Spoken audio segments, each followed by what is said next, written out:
آج corona virus کی وجہ سے دنیا میں خوف ہے، لوگ احتیاطی تدابیر اختیار کر رہے ہیں، صفائی کا خیال کرو، ہاتھ دھوئیں، مجمع میں کم جائیں، ٹھیک ہے احتیاط کرنی چاہیے، مگر اے کرونا سے ڈرنے والوں حرام تو چھوڑو نا، نماز تو پڑھو نا، حرام روزی سے توبہ تو کرو نا۔ آج حرام کام جاری ہے اور بندہ کہتا ہے احتیاطی تدابیر کرو۔ ارے اگر کسی بھی وجہ سے دنیا سے چلا گیا تو اللہ کی بارگاہ میں منہ کیا دکھاؤں گا؟ شراب پینے والے نے کیا شراب چھوڑ دی؟ ارے جناب لوگ کہہ رہے ہیں کہ وہ بہت ساری چیزیں ایسی ہیں جو کم ہو گئی مارکیٹ میں، مگر ہمیں تو مسجد میں نمازی بڑھتے ہوئے نظر نہ آئے۔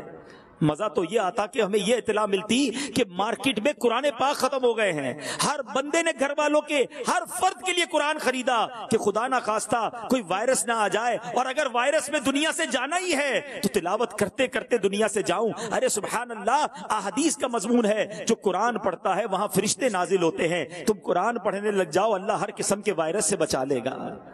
مسجدوں میں جگہ نہ ہوتی، لوگ کہتے جناب ہاتھ بار بار دھوئیں۔ ارے مسلمان کتنا خوش نصیب ہے اگر 5 نمازیں پڑھے اور 5 بار تازہ وضو کرے تو ہر طرح کے وہ جراثیم سے انشاءاللہ پاک ہو جائے گا، مگر نہ مسجدوں میں نمازی بڑھے، نہ گناہوں کی عادتیں چھوٹتی نظر آ رہی ہیں۔ ایسا تو نہیں ہوا کہ مسلمان کو جب یہ محسوس ہوا کہ جناب کوئی ایسی چیز آ رہی ہے جو اللہ کی رحمت سے ہی دور ہو سکتی ہے، اللہ کی کرم نوازی سے دور ہو سکتی ہے، تو بتاؤ مسلمان کا کام کیا تھا؟ اس کے سجدے بڑھتے، اس کے صدقے بڑھتے، اس کی عبادتیں بڑھتی، اس کی نمازیں بڑھتی، مگر ایسا کچھ نہیں ہے۔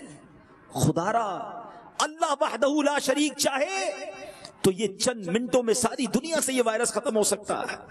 ہم اللہ کی طرف لاک کیوں نہیں لگاتے؟ ہم اللہ کی بارگاہ میں سر کیوں نہیں جھکاتے؟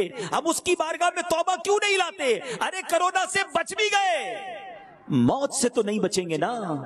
جو وقت آنا ہے، جو لمحہ آنا ہے، اس دن مجھے اور آپ کو جانا ہے۔ تو خدا را پلیز انڈرسٹینڈ کریں اس بات کو اور اپنی آخرت کی تیاری کریں۔ مجھے اپنی اور ساری دنیا کے لوگوں کی اصلاح کی کوشش کرنی ہے انشاءاللہ۔